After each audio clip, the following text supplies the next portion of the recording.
테슬라의 간 약점이 현재 갖고 있는 모델들이 너무 노후화했다는 거죠. 판매량도 자연스럽게 둔화가 되고 점차적으로 점유율이 하락을 하는 흐름이 나타났는데 올해는 어떻든 테슬라가 신차 사이클이 들어왔다는 거죠. 테슬라 모델 Y를 살려고 했던 사람은 주인퍼 모델을 기다렸겠죠. 그런 억눌렸던 수요가 지금 이제 폭발을 하고 있다. 1월 14일에 2000년 섹터가 폭등을 했어요. 인플레이션에 대한 우려가 좀 완화가 되고, 그리고 달러와 약세와 그로 인해서 이제 금리 인하에 대한 가능성도 올라가게 되면서 시장 전체의 상승 요인이 됐던 것이고요. 안녕하세요. IM증권 서울금융센터에서 근무하고 있는 이창환 영업이사입니다. 올해 이제 전기시장 전망 자료를 먼저 좀 훑어보면서, 그래서 이제 지난해 이제 테슬라가 이제 그 사상 처음으로 연간으로 역성장이 나왔어요. 인도량 기준으로. 그래서 이제 올해는 이제 그런 역성장을 벗어날 수 있는 그런 이제 기대 요소들이 어떤 것들이 있고, 그 안에서 우리가 이제 투자 포인트를 삼을 수 있는 요소들이 어떤 것들이 있는지, 어느 쪽으로 이제 우리가 투자 방향을 잡아야 될지에 대해서 말씀을 드릴 거고요. 그 2020년 이제 코로나 때부터 이제 최근에까지 이제 2차전 섹터 이런 그 사이클을 좀 보면은, 저도 2차전지를 투자를 처음 시작한 게 2020년도부터입니다. 2020년도 6월부터 이제 본격적으로 투자를 했었고, 팬데믹을 겪으면서 바닥에서는 이제 뭐 삼성바이오로직스라든가 이제 뭐 그 코덱스 레버리지 이런 이제 그 말 그대로 이제 지수와 관련된 종목을 베팅했었고, 그 이후에는 5월 달에는 뭐 반도체 쪽으로 집중 하다가 6월 달에 이제 본격적으로 이제 그 테슬라 관련 밸류체인에 관련된 2차전 종목들 들어갔던 게, 마침 시장이 6월 달에 그 당시에 급락이 나오면서 관련 밸류체인, 테슬라 관련 밸류체인을 집중적으로 샀거든요. 그 당시에는 이제 그 뭐 에코프로비엠을 사긴 했지만 거긴 테슬라 밸류체인이 아니다 보니까 뭐 LG화학이라든가 대주전자재료, 뭐 SKC, 뭐 PNT 이런 기업들을 이제 집중적으로 매수를 했었고, 그러면서 그게 사실 성공을 했었어요. 근데 이제 이번 올해도 마찬가지로 이 테슬라 밸류체인, 특히 이제 테슬라가 처음으로 모델 Y가 그 페이스리프트 모델이 나오거든요. 그게 바로 이제 주니퍼라고 이제 많이들 얘기를 하는데, 이게 아마 좀 어떤 기회가 되지 않을까라고 생각이 들고, 그리고 이제 2020년 한 10월 그 하반기부터 이제 그 아래법이 통과가 되면서 2차전지 섹터 이제 바닥을 치고 움직이기 시작했습니다. 그러면서 이제 23년도에 좀 다소 오버 시총이 또 나왔었고, 또 이제 그 전기차 캐진 구간을 겪으면서 이제 특히 이제 중국의 전기차라든가 이제 그 배터리 좀 다소 좀 그 경쟁이 그 심화로 인해서 좀 밀리기도 하고, 그리고 이제 그 공급 과잉 현상이 나타나면서 이제 광물 가격이 많이 급락을 하면서 이런 캐진 구간까지 맞게 되면서 이제 다운 사이클에 지금 진입이 되게 됐는데, 올해는 이제 업황에 대한 바닥이 예상이 된다라는 것이고요. 중국은 연간으로 올해 이제 전기차 판매가 13% 정도 성장이 예상이 하지만, 유럽은 26%, 뭐 북미는 이제 30% 정도 이제 성장을 예상하고 있는 상황이고, 특히 이제 그 테슬라의 전기차 판매의 성장이 올해 재개가 된다. 이 부분에 우리가 좀 주목할 필요가 있을 것 같고요. 북미 쪽의 30% 성장에 대해서는 이제 미래에셋에서 그렇게 말하지만은, 뭐 예를 들면 하나증권에서는 그렇게 보지 않고 있어서 증권사마다의 좀 편차는 좀 있다라고 말씀드리겠고요. 그 올해 이제 전기차, 특히 이제 EV, 전기차라는 플러그 하이브리드까지 포함한 이제 EV 판매는 글로벌 한 19% 정도 성장이 예상이 되고, 이제 관련주 그 북미 30%, 유럽 26%. 그러니까 우리가 지금 올해 이제 중요한 시장이 이제 유럽과 북미 쪽인데, 시장이 이제 26%, 30% 성장이 나온다고 이제 일단 보는 거고요. 그 미국 대선 이후에 어쨌든 정책 불확실성이 좀 확대는 되었지만, 그런 시장의 우려 대비해서도 올해 이제 수요는 견조하게 나타날 거다라고 좀 말씀을 좀 드리겠고, 그 IRA법에 대한 뭐 폐지 얘기도 있었지만은, 이제 전체적으로는 올해 하반기부터 그 조정에 대한 그런 시도가 있을 것이고, 실제 이제 축소가 좀 되더라도 그거는 이제 올해보다도 이제 1-2년 앞으로 걸린다. 이런 것들을 또 강한 예상을 그렇게 하고 있는 거고요.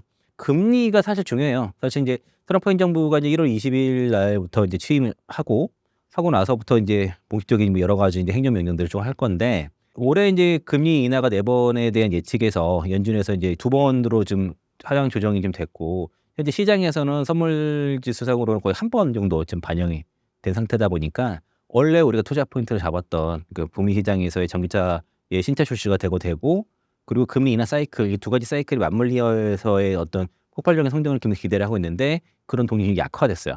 금리 인하 횟수가 줄어들다 보니까, 그래서 어쨌든 금리가 인하가 돼야지 오토론 금리가 좀 인정을 하거나 하면서 차량이, 전기차가 많이 판매가 될 텐데, 그러한 부분이 약화가 되었지만은, 이게 이제 실제로 트럼프 행정 들어가서는 그 금리 인하에 대한 그런 횟수 전망 이런 것들이 더 다시 상향될 수 있는 부분들이 있고, 특히 내년도는 좀 더 금리 인하가 더 된다고 하면은 그 24년보다 25년도에 금리 인하가 더 강하게 진행이 되고 이로 인해서 이제 그 전기차 섹터의 강한 상승 동력을 기대를 했는데 이게 조금씩 밀리는 건 있는 것 같다라고 좀 말씀드리겠고요. 배터리 수요를 보면은 중국은 20% 연간 성장, 그리고 유럽은 36%, 북미가 42% 성장을 얘기를 하고 있습니다.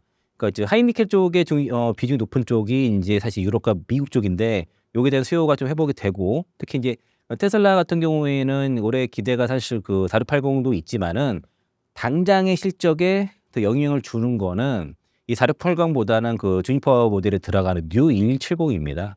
그 부분이 사실 우리 그 배터리 기업들한테 더 실적에 더 영향을 주는 요소라고 좀 볼 수 있겠고요.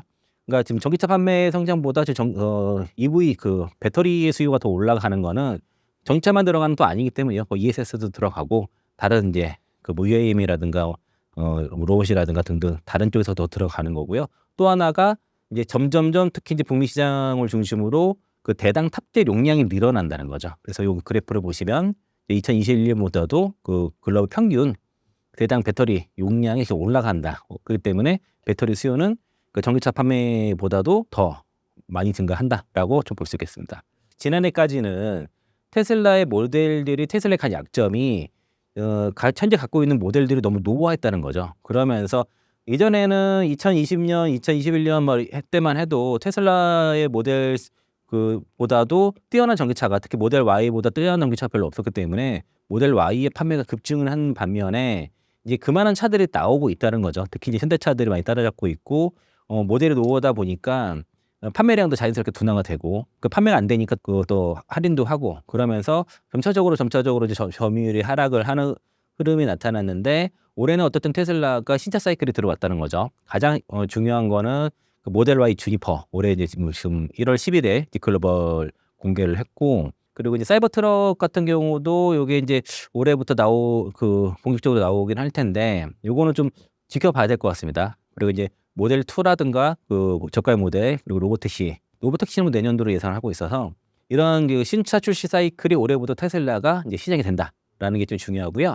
또 이제 그 일론 머스크가 트럼프를 지지를 하면서 얻을 수 있는 것이 뭐냐면 가장 큰 게 자율주행에 대한 규제 완화, 이런 그 법리적인 완화를 얻을 수 있기 때문에 이게 사실 테슬라의 굉장히 큰 밸류에이션의 요인이고, 또 그 자율주행이라는 거는 전기차를 기반으로 해서만 가능하기 때문에 어떤 자율주행의 규제가 풀려서 자율주행 시장이 성장이 될수록 전기차 시장도 같이 동반 성장되고 배터리 시장도 같이 간다라고 볼 수 있겠고요. 그리고 이제 인도 시장 뭐 진출 올해 좀 여부 타진할 것이고, 또 ESS가 워낙 좋아요. 근데 이제 대부분 미국뿐만 아니라 대부분 지역에서 테슬라가 대부분 배터리가 중국 LFP들을 주로 쓰기 때문에, 특히 이제 미국 시장에서 이제 26년부터 그 중국 또 ESS 배터리도 들어가는 것들이 상당히 제약이 된다 그러면은 그 이후에 이런 그 테슬라의 그 메가파크의 성장에 따른 ESS 실적에 따른 성장을 국내 업체들도 26년부터는 같이 함께할 수 있을 것으로 보여지고, 옵티머스 로봇 같은 그런 로봇이라든가 이런 신규 영역, 그게 또 뭐 최근에 스페이스X에도 이제 그 엔솔 배터리 들어가는 것처럼 신규 영역도 진출하면서 이런 것들이 이제 2차 전지 섹터, 배터리 섹터의 투심을 좀 완화시킬 수 있다. 지금 좋지 않은 투심을 좀 변화시킬 수 있다라고 좀 볼 수 있겠고요. 테슬라 모델 Y 주니퍼가 첫날 중국에서 예약 주문이 5만 대 돌파가 나왔습니다. 이게 이제 그 인구 대비해서는 뭐 이게 어때 작다고 말하는 사람도 있지만 이게 되게 잘 나온 거예요, 상당히. 공적으로 예약 주문 첫날 5만 대가 돌파했다는 그 뉴스가 있고, 그리고 이제 일부 내용 중에서는 사실 어저께 2차 전지 섹터, 오늘은 좀 쉬는 종목들도 있었지만은 급등이 나왔던 게 이 내용이 나와서 그랬어요. 그 테슬라가 현재 주문하는 신규 주문에 대해 4월에서 5월에나 배송된 것이라고 안내하고 있고, 또 이게 이제 결국엔 주문량이 이제 뒷받침했을 거다라는 것이고, 뭐 테슬라 차이나는 뭐 이제 신규 주문 대해서는 여전히 3월 배송 언급하고 있는 것이고요. 그러니까 이제 2020년도에 모델 Y가 첫 출시됐는데 그동안 이런 그 패스트 리프트 모델이 없었어요. 한 번도 없었다가 그러다 보니까 이제 지난해에 만약에 그 테슬라 모델 Y를 사려고 했던 사람은 올해 그 주니퍼 모델을 기다렸겠죠. 그런 이제 새로운 업데이트를 기다렸던 사람들이 그런 억눌렸던 수요가 지금 이제 폭발을 하고 있다라고 볼 수 있겠고요. 뭐 전체적으로 이제 그 외관이 많이 바뀌어졌어요. 디자인이 많이 달려졌고, 그리고 주행거리도 상당히 많이 늘었다라고 볼 수 있겠고요. 1월 14일에 2차전 섹터가 폭등을 했어요. 그 올라갔던 이유 중에 그러니까 기본적으로 깔린 거는 트럼프 그 정권이 있을 쯤에서 보편적 관세, 그러니까 한 번에 이제 관세 올리는 게 아니라 매월 2에서 5%씩 점진적으로 보편적 관세를 인상하는 방안을 이제 추진한다, 검토하고 있다라는 얘기 나오면서 이게 그렇게 되면 이제 인플레이션에 대한 우려가 좀 완화가 되고, 그리고 달러와 약세와 그리고 환율도 이제 그 하락이 나타나게 되고, 또 그로 인해서 이제 금리 인하에 대한 가능성도 올라가게 되면서 시장 전체의 상승이 요인이 됐던 것이고요. 그걸 바탕으로 하고 모델 Y 주인포가 공개가 되면서 테슬라에 직접적으로 납품을 하는 그 밸류체인 업체들이 강하게 처음부터 올라가다가 아까 그 트럼프 팀에서 이제 그 보편 그 관세를 점진적으로 올리겠다, 이게 나오면서 같이 폭발적으로 올라갔던 거고요. 2차 전지 종목들 이제 주가 강세의 이유를 모델 Y 그 신형 테슬라 모델 Y 출시 이후에 수요 호조세의 영향을 받았다, 한다라고 얘기한 게, 앞서 이제 중국에서 이제 첫날 5만 대 이상 이제 초과해서 주문이 됐다는 것이고, 그리고 이제 이게 그 중국에서 당일에 5만 대 예약 대수 되고 7월까지 예약 대수 매진이 됐다. 7월까지 매진이 됐다는 그 루머가 이제 텔레그램 통해서 막 좀 돌았고요. 중국에서도 보도가 좀 됐었고, 그리고 이제 그 어제 그 기가밸리 내에서도 임직원들에게 그 주니퍼 양산 준비를 하라, 실제 지금 양산이 들어간 것 같습니다. 그리고 이제 모델 3 그 하이랜더 같은 경우도 중국 생산을 유럽에서 빠르게 지금 생산하는 것으로 좀 보여지고, 그래서 이제 전체적인 뷰는 모델 Y의 모델 주니퍼의 신차효과가 뚜렷할 것이다, 이렇게 기대감이 높은 상황이고요. 그러니까 아까 말씀드린 것처럼 지난해 이제 테슬라 역생정은 이 주니퍼 분들이 기다린 테슬라의 그 잠재적 소비자들의 어떤 구매 지연에 기인을 했다라고 이렇게 분석을 하는 겁니다. 그래서 페이스북 리포트 모델일지어도 어쨌든 주니퍼를 신차로 보기 때문에 이런 시체 효과가 굉장히 다른 업체 대비해서는 테슬라로 굉장히 뚜렷할 것으로 예상이 되고, 이렇게 되면은 이제 그 배터리, 그 뉴 2170 배터리를 공급하는 LG 에너지솔루션이 수요가 되겠지만, 그 안에 이제 그 양극재를 이번에 이제 그 NCMA 95%, 니켈 95%를 공급하는 LNF가 제일 가장 큰 수요가 될 것이고요. 그리고 이제 여기에 들어가는 모처들, 전액 같은 경우에는 엔캠이랑 덕산테크피아가 되겠고, 그리고 그 전액 같은 경우에는 그 에코프로 머티 이런 게 되겠죠. 그리고 이제 그 많이 주가 어제 오늘 좀 강하게 올랐던 게 이제 실리콘 극재, 그러니까 음극재와 말고 이제 실리콘 극재를 공급하는 이제 그 대주전자재료, 이런 종목들이 이제 명확하게 수혜가 좀 된다고 볼 수 있겠고, 아마 그 LNF가 상대적으로 그동안 주가 많이 늘렸었는데 이게 어떤 터닝 포인트에 대한 가능성도 좀 있을 것 같다. 그러니까 4분기 실적이 안 좋으니까 4분기 실적 지나게 되게 되면은 이런 그 주니퍼의 판매가 좋아질수록 주가 상승 탄력도 있지 않을까. 왜냐면 그동안은 LG화학이랑 LG 엔솔이랑 그 LNF가 같이 양극재 공급했었는데, 그 NCMA 95로 올라가면서 LNF가 단독 공급으로 들어갔기 때문에 LNF 세가 좀 강할 것이고요. 올해 전체적으로 지난해부터 올해까지 이제 전기차 신차 출시 쭉 보면은 뭐 GM, 포드, 스텔란티스, 뭐 포르쉐, BMW, 벤츠, 폭스바겐, 테슬라 등이 있는데, 아마도 이제 이런 그 테슬라 쪽과 그리고 이제 GM 쪽이 가장 이제 주목이 좀 된다고 볼 수 있겠고요. 이걸 보여드리는 이유는 하나하나 따지는 게 아니라, 이렇게 이제 지난해에 그 신차가 출시됐었으면 판매는 사실 올해가 본격적인 것이고요. 올해 이제 출시가 되게 되면은 올해 이제 출시 이후 올해 하반기부터 이제 내년까지 판매가 주로 될 것이기 때문에 이제 계속 그 신차 출시 일정들을 체크하면서 어떤 차들이 이렇게 많이 나오는지를 좀 봐야 될 거고요. 그리고 이제 업황을 한번 체크를 해보면, 지난해 그러니까 그 4분기 이제 LG 에너지솔루션이 적자가 난 게, 결국에는 GM 같은 경우가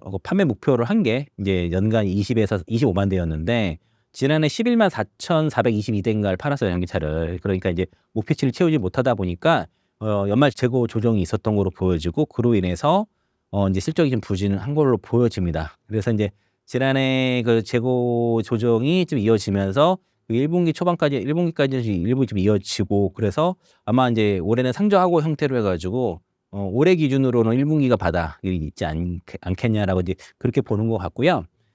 사실 이 표가 계속 지연되고 있어요. 이거 보면은 이게 빨간색으로 이제 그 PQ, 수익성 이렇게 세 가지로 셀, 양극재, 동박, 전해, 분리막 이런 식으로 해가지고 전만하고 있는데, 이게 그 전에 제가 이거 갖고 올 때마다 이쪽에 빨간색이 있었거든요. 그런데 계속 지금 밀리네요. 특히 이제 그래서 분명히 올해는 상저하고에 대한 업황이 전망이 되고, 그러면은 이제 2분기부터 본격적으로 수익성이 개선된다라고 좀 봤을 때는 양극재는 뭐 1분기부터로 얘기를 하는 것 같지만, 그러면은 이제 지금 최근에 이제 그 시장 올해 이제 저점이 주가는 좀 바닥은 찍은 게 아닌가 있다라고 좀 그렇게 볼 수 있겠는데 어디가 좀 빨리 올라올 건지에 대해서는 좀 고민을 좀 해봐야 돼요. 일단은 그래서 이 테슬라, 이 모델 Y 주니퍼에 수혜가 되는 기업들을 좀 집중적으로 볼 필요는 있을 것 같습니다. 일단 지금 현재로서는 그쪽이 좀 더 주가 상탄력이 좀 빠를 것 같다라고 말씀드리겠습니다. 최근에 이거 많이 이거 보셨을 거예요. 그 미국 국방부 그 펜타곤이 그 중국군 지원 기업 명단에 그 CATL을 포함해서 6개 기업을 추가를 했습니다. 그래서 이제 그 블랙리스트 등기를 했는데 CATL한테 타격이 있을 만한 이슈고요. 이게 사실 결국에는 우리가 이제 전 세계 글로벌 그 공급망에서 중국 배터리와 이제 특히 이제 CATL이 핵심이 돼서 같이 경쟁을 하게 될 텐데 이렇게 이제 미국 국방부가 이제 그 CATL을 이렇게 견제를 해준다고 했을 때는 뭐 우리한테는 당연히 이제 그 K배터리 성장의 요소가 될 것이고요.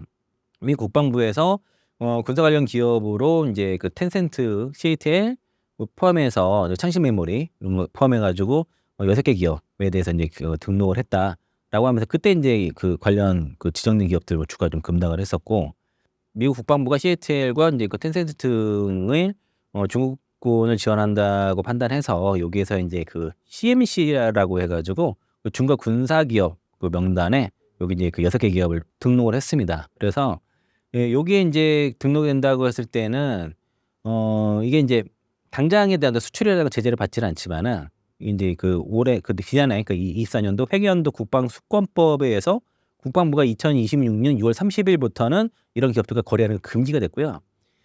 사실은 이 내용이 지난해 8월 달에 저기 이제 공화당 의원들이 이제 그 CATL을 포함한 이제 중국 배터리 기업들 그 블랙리스트에 등기해야 된다고 하면서 국방부를 되게 압박을 했는데 그게 이루어진 겁니다. 그 바로 그 루비오 그 상원의원도 있고 존 물리나 하원의원이 중심돼 가지고 진행한 것들이 이렇게 진행이 됐다고 보기 때문에 이게 이제 쉽게 되돌리기는 어려울 거예요. 트럼프 행정부 들어와서 어차피 지금 공화당 의원 중심으로 해서 국방부를 압박해서 진행하기 때문에 더더욱 강화될 가능성이 높지 이게 다시 돌리기는 쉽지 않을 것 같다. 그리고 이런 명단에 올리게 되면은 그 기업의 평판에 타격을 줄 수 있고 이렇게 지정된 중국 기업들과 거래하는 미국 단체라든가 기업에는 그 위험에 대해서 계속 경고를 하기 때문에 아마 거래가 끊길 겁니다. 실제로 그런 사례가 있고 재무부는 이런 기업들을 제재하라고 압박도 가할 수가 있습니다. 그래서 이제 그 앞으로 이런 기업들은 미국의 투자가 금지가 됩니다. 그러면 CATL의 미국 진출은 원천적으로 봉쇄가 될 가능성이 높은 거고요. 26년도 이후로는 그럴 것이고 지금도 사실 좀 관세 문제 때문에 좀 어려운 것도 있고요. 그 미국 기관과 회사와의 거래가 좀 어려워지고 이게 되게 중요한 이슈가 왜냐면 CATL을 포함한 중국 배터리 기업들이 ESS 수출 많이 해요, 되게 미국에. 그래서 거의 90% 이상을 그 장을 하고 있는데 이런 것들이 우리가 이제 그러면 그 K배터리가 대체될 수 있는 요인이 될 쓴 것이고 그 CATL도 아마 여기에 대해서 지금 국방부에 재고를 해달라고 요청을 할 것인데 왜냐하면 샤오미가 그렇게 허송을 통해서 제외된 사례가 있었기 때문에 그렇게 하려고 하겠지만 결국에는 여기 그런 결과 어떻게 될 거죠? 트럼프의 의지에 달렸다라고 볼 수 있겠고 특히 이제 그 드론 제작사라든가 다른 기업들도 그 제외를 위해서 뭐 미 국방부를 고소했지만은 실제 여전히 있는 거 봤을 때는 CATL은 더더욱 더 그 제재가 될 거예요. 이게 이제 단순하게 미국 국방부가 알아서 할 게 아니라 미국 공화당 의원들이 유력한 의원들이 강력하게 압박을 해서 국방부가 정했기 때문에 되돌리기는 어려울 것 같다라고 좀 말씀드리겠고요. 그래서 이제 지금 그 CATL이 글로벌 공급망에서 그 지난해 기준으로 전체 시장 점유율이 37%인데 이러한 그 셀 시장에서의 높은 점유율이 굉장히 그 글로벌적으로 글로벌 공급망의 위기 그 되게 높은 리스크라라고 좀 보는 겁니다. 그래서 이제 중국 배터리를 견제하고자 하는 공화당 의원들이 지난해 이제 아까 8월 달에 이제 국방부 압박했다고 말씀을 좀 드렸고요. 여기 이제 주황색이 이제 CATL의 점유율인데 여기 지금 지난해까지 37% 정도 된다는 거죠. 이렇게 지금 올라가고 있고 비아디고요. 그리고 엔솔은 줄어들고 있어요. 이렇게. 그리고 SK온도 조금 약간 줄어들고 파나소닉은 급격하게 줄어들었죠. 그리고 삼성 SDI는 또 좀 전체적으로 줄어들어서 그 한국과 일본 배터리 기업들 점유율이 줄어들고 특히 이제 CATL과 비아디를 포함한 이제 중국 기업들이 중국 배터리 기업들의 이제 그 점유율이 올라가는 모습이고 이게 이제 CATL에 대한 의존도를 나타내는 거거든요. 테슬라가 12.35%, 스텔란티스가 7.1% 높잖아요. 니오도 4.8%. 그 여기 다 중국이니까. 폭스바겐도 3.3으로 해가지고 그 테슬라랑 스텔란티스가 그 CATL에 의존하는 의존도 비중이 굉장히 높은데 테슬라가 굉장히 높다는 거죠. 이런 것 때문에 이게 이제 점점점 이렇게 되면은 이걸 그냥 놔두면은 그 특히 CATL이 생산하는 배터리가 정상적으로 생산되는 게 아니에요. 그 중국의 정부로 중국 정부로부터 굉장히 지원을 많이 받고 뭐 여러 가지 그 세제 혜택도 받으면서 뭐 그 싼 인건비라든가 임대료라든가 등등 굉장히 그렇게 불공정하게 만든 그 지원을 받아서 만든 싸게 만든 배터리를 가지고서 이제 점유율을 올리는 과정인데 그냥 둬서는 이걸 막기가 쉽지 않은 거죠. 그래서 각국별로 관세라든가 여러 가지 뭐 그 규정들을 장벽을 그 무역 행정을 치는 상황이고 이렇게 이제 그 미 국방부에서도 지금 안보 차원에서 지금 CATL을 직접적으로 타겟팅을 하고 있기 때문에 앞으로 이제 테슬라가 영향을 좀 있을 겁니다. 테슬라가 어떻게 하는지에 따라서 우리 그 K 배터리의 반사수의 강도가 좀 좌우가 될 거다라고 좀 말씀드리겠고요. 실제로 이제 이런 그 분위기 때문에 테슬라의 배터리 공급하고 있는 업체가 이제 LG 에너지솔루션과 파나소닉인데 파나소닉이 지난번 그 CES에서 중국 공급망에 전적으로 의존하지 않도록 하는 걸 목표라고 얘기를 했습니다. 그래서 이제 지금 중국으로 공급한 물량이 일부는 있지만 많지는 않고 그리고 앞으로 일부 물량도 확보하지 않을 계획이고 그 계획이 가속화되고 있다라고 얘기를 했거든요. 그러면 이제 대부분 그래서 이제 파나소닉 에너지의 미국산 배터리는 대부분 캐나다를 포함한 해외 업체로부터 공급을 받는다라고 설명을 했고요. 이런 트럼프 당선인의 그런 그 수입사 중국산 수입품에 대한 관세 인상 위협으로 인해서 전세 기업들이 제조 공정을 재검토하고 있음을 시사를 한다라는 그런 분석이 있습니다. 이제 어제는 뭐 점진적인 관세 월 단위로 올리는 점진적인 관세 얘기를 했지만은 지난해 이제 모든 수입에 대해서 이제 10에서 20% 보편 관세를 부과하고 중국산 수입품에 대해서는 그 60% 최대 관세를 부과하겠다고 얘기를 했기 때문에 이러한 기조 회사에서는 지금 공급망 탈중국화가 시급한 것이고 파나소닉이 그랬다는 거는 파나소닉은 여기 테슬라에 들어가니까 그럼 파나소닉의 양극재든 전해이든 뭐 그 리튬이든 이거 공급하는 업체들이 수혜가 되겠죠. 특히 그 우리나라 업체들이 수혜가 될 것으로 보여지고요. 테슬라의 밸류 체인을 잘 보면은 결국에는 제가 테슬라가 중요하다고 말씀드렸는데 테슬라의 밸류 체인에서 국내 소재 업체 비중이 늘어날 것이라는 거죠. 왜냐면은 그 테슬라가 다른 업체들보다 CATL의 의존도가 가장 큰데 CATL 막음으로 인해서 테슬라가 그만큼 이제 국내 배터리라든가 소재 업체를 더 많이 사용하는 비중이 늘어날 것으로 보여지고요. 테슬라에 공급하는 방법은 세 가지가 있습니다. 첫 번째가 테슬라의 직접 납부, 직납 있고 그다음에 배터리 업체를 통해서 납품하는 거죠. 그 첫 번째가 LG 에너지솔루션이고 그 다음이 이제 파나소닉이니까 직납을 하거나 LG 에너지솔루션을 통하거나 파나소닉을 통해서 납품하는 방법이 있는 겁니다. 현재는 테슬라로 가는 방법은. 그래서 직납 같은 경우에는 자체적으로 이제 직납하는 게 이제 LNF 그리고 에코프로 머티가 이제 직접 납품하고 SK 아일리티는 분리마, 롯데 에너지 머티리얼즈는 동바, 엔캠이 전에 직접 납품을 들어가는 거고요. 그 LG 에너지솔루션 향으로는 이번에 그 LNF가 있고 LG 화학이 있는데 이번에 주입원에 LNF만 들어가요. LG 화학이 들어가지 않고 응극재, 그 실리콘 응극재죠.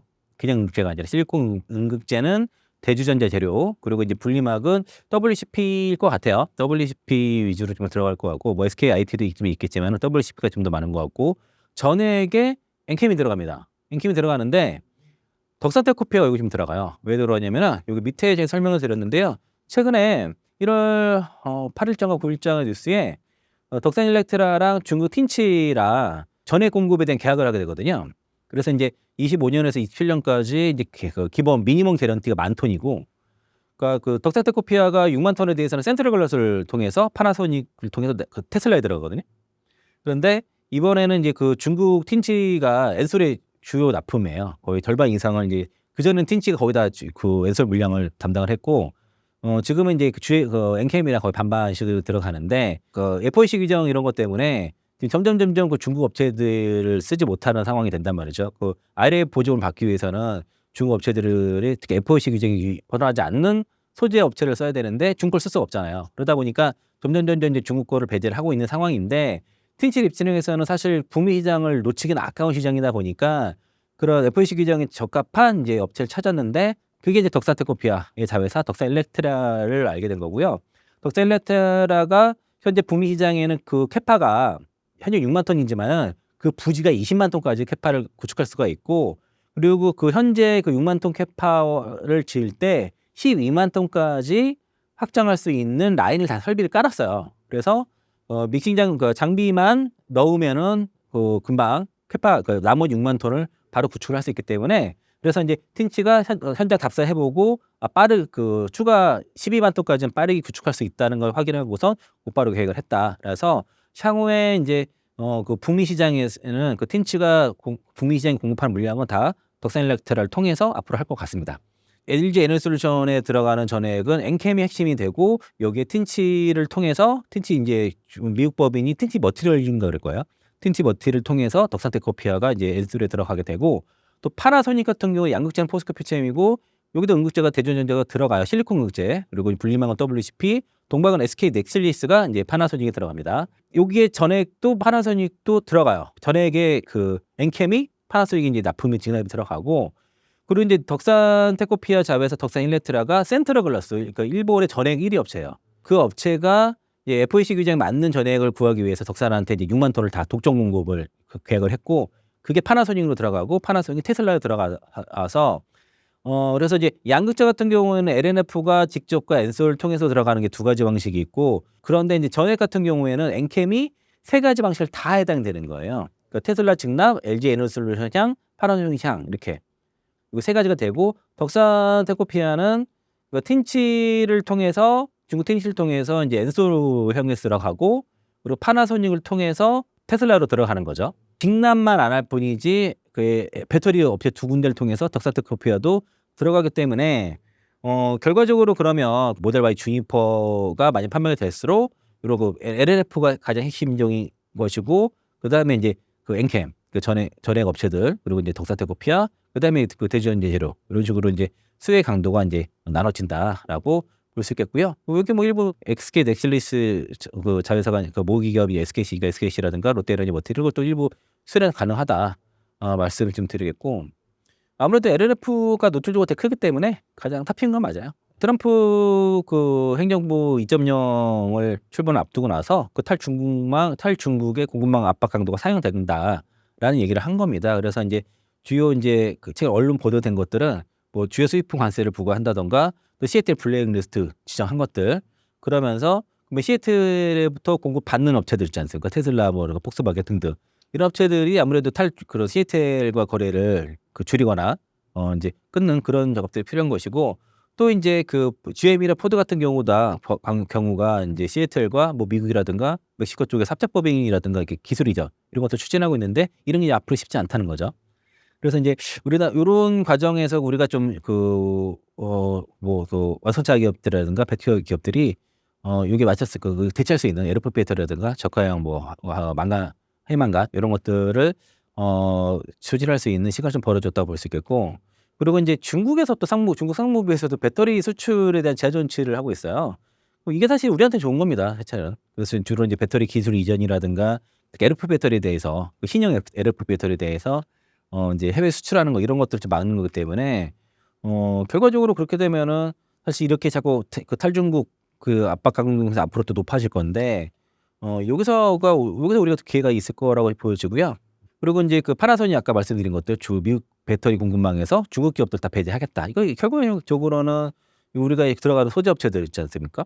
그러면 아까 양극재 업체들, 양극재는 이제 그 파나소닉이니까 포스코 퓨처엠 그리고 동방 SKC, 롯데에너지 머티도 좀 일부 들어간다고 하고 또 이제 요게 특히 아까 제가 전액 기업들 있지 않습니까? 엔캠이라든가 덕산테크노피아가 이제 수요가 된다는 것이고요.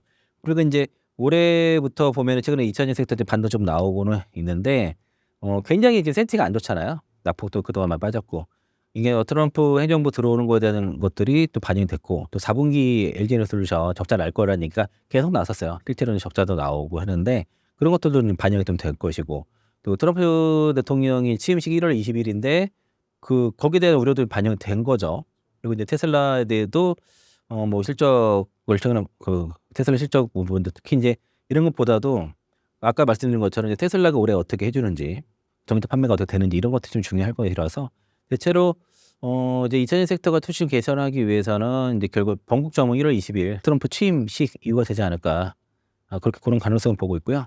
그 중국 정부의 2차전 기술출 제한 이런 부분들은 결국에는 그러니까 지금 시애틀과 같이 뭔가 하려고 했던 파트너십을 추진하고 했던 뭐 테슬라하고 GM 등이 결국에는 중국 수출 제한 준비가 되면은 여기 대해서 우리가 준비된 거는 국내 K배터리밖에 없으니까 자연스럽게 K배터리 쪽에 이런 기회가 될 것이고 그 IRA4 같은 경우는 세액 공제를 통해서 이걸 제한을 두는 방식이었는데 관세 부과라든가 우회 수출 이런 것들을 금지시키는 방식이라든가 그런 것들은 이거는 완전히 좀 한 단계 더 진화된 방식이에요. 그래서 이제 이런 기술패권 경쟁 심화로 인해서 그 바이든에서 트럼프 행정부로 넘어가는 과정에서도 탈중국 흐르는 데서는 여전히 상당히 가속화될 수밖에 없다. 그래서 인제 우리 하이니켈 배터리뿐만 아니라 뭐 미드니켈, LFP, 뭐 소듐 이런 전고체 배터리 등 해 가지고 배터리 케미스트가 굉장히 다변화돼 이렇게 준비가 될 수 있다 그러면은 우리가 이제 이러한 캐즘 구간을 극복을 하면서 또 기회를 잡을 수 있을 거다라고 말씀드리겠습니다.